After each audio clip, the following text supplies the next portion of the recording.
Welcome, everybody, to week 2 of the NFL Presidential Address. This is part 2, and what we're going to do in this segment, we're going to take apart 3 games: Kansas City, Jacksonville, Chicago at Tampa Bay, and the Chargers at Tennessee. Let's get straight into it. Kansas City -3 against Jacksonville, a total error of 51. Let's start by saying this: playoff, a losing revenge game for the Jags, and also a real chance to make a huge statement that they are here and they are ready for a run. With that said, they got unlucky. They got to play Kansas City coming off of not only a loss, but an embarrassing primetime game where they really did not look good on offense. The issue here is KC, they should have won that game against Detroit. 1 catch here, 2 catches there. They don't drop every ball thrown to them. They could have won that game handily. Furthermore, Jacksonville, they didn't look great against Indy. They allowed Indy 280 yards of offense, 215 yards in the air. They allowed Indy to score 21 points. Let's bottom line this. No chance I can take KC -3. This is a team that might be on the decline. They also might not be on the decline. The problem is, I don't know whether they're on the decline or not, because last week was a bit of an aberration. We just don't know what this KC team is going to do, and it's not worth betting the side here. But what do we know? We know that both teams can move the ball and move the ball fast. Even with a ton of drop passes, KC still put up 316 yards of offense and 226 yards in the air. Jacksonville put up 342 yards of offense and 237 in the air. Both teams have long bomb capabilities, and we see Jacksonville trying to stretch the field all the time. I also think that both these defenses are middle of the pack, and regardless of how well KC's D played against Detroit last week, they're just not that great. There is no other way to bet this game but to take over the total of 51. I can easily see a 30-27 game here. Jacksonville and Kansas City over 51. Before we get into our next game, the Chicago Crappers against Tampa Bay Shitters, let me just tell you about my record last week. We gave out 13 plays on the NFL Presidential Address, part 1, part 2, part 3, and we went 8-5. We did not, however, translate that into a winning week for my clients.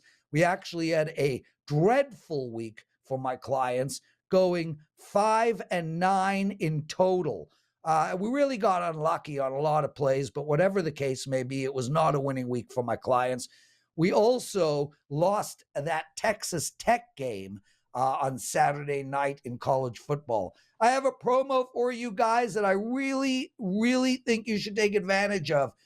You know, I'm an incredible NFL handicapper. I win year after year after year. I had a great year in college football last year. There's absolutely no reason to worry about my horrid start in week 1 for my clients. This is a perfect time to purchase me. Use the promo code PREZ3, PREZ 3, and you get 3 days all access for only $49. Okay, Chicago Crappers +3 versus Tampa Bay Shitters. Total error of 41.5, and let's get into it. Great start to the season for Tampa Bay, as although they played like total crap most of the game, they got the drives they needed. They got the third down completions they required. They were able to get it into the end zone when it was important.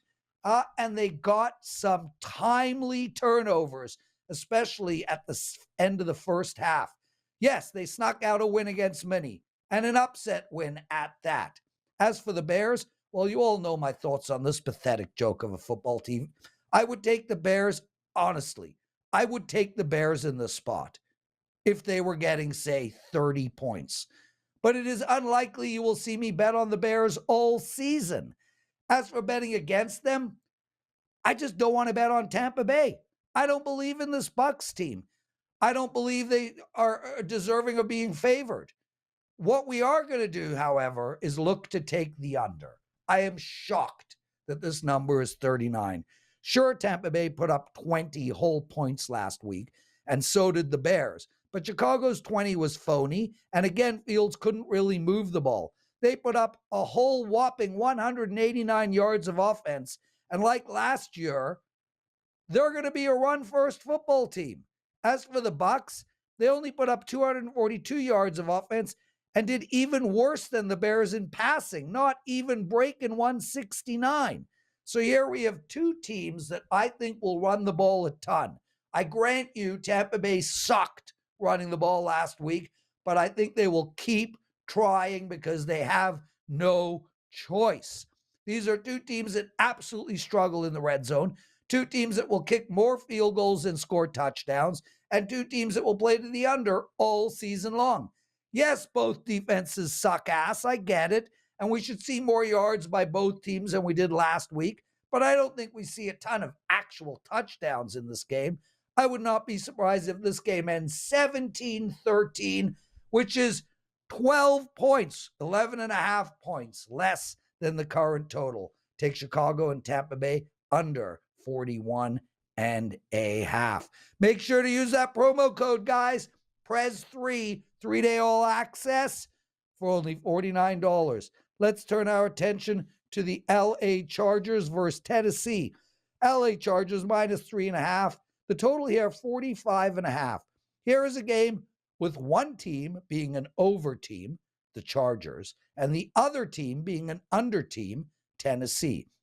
Let me start by saying in this spot, when we have this type of matchup, I normally pass on the total, and I will pass on the total in this game as well. What I like here is the Chargers. And although I think Tennessee is better than most pundits think they are, I just don't think they can keep pace with this Chargers offense.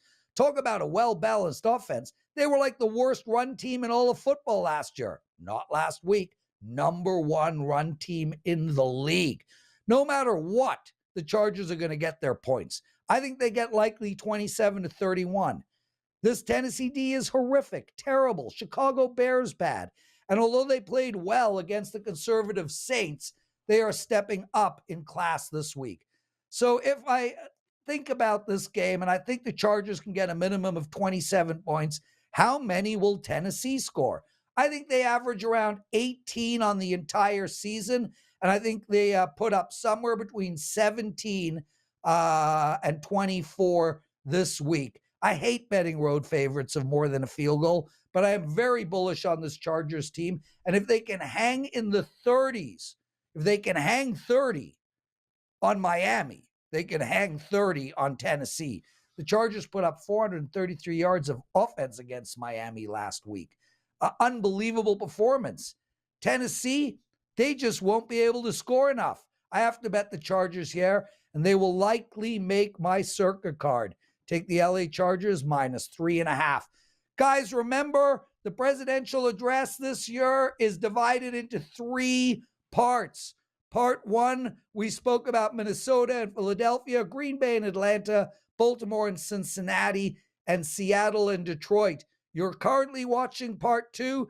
Part 3 will be up tomorrow. We'll take apart the New York Giants-Arizona game, Washington and Denver, and the Miami-New England game. Chicago, guys, comment, yell at me, get mad that I think your team sucks. It all helps the algorithm at YouTube. Thanks for watching. We'll see you on tomorrow's show.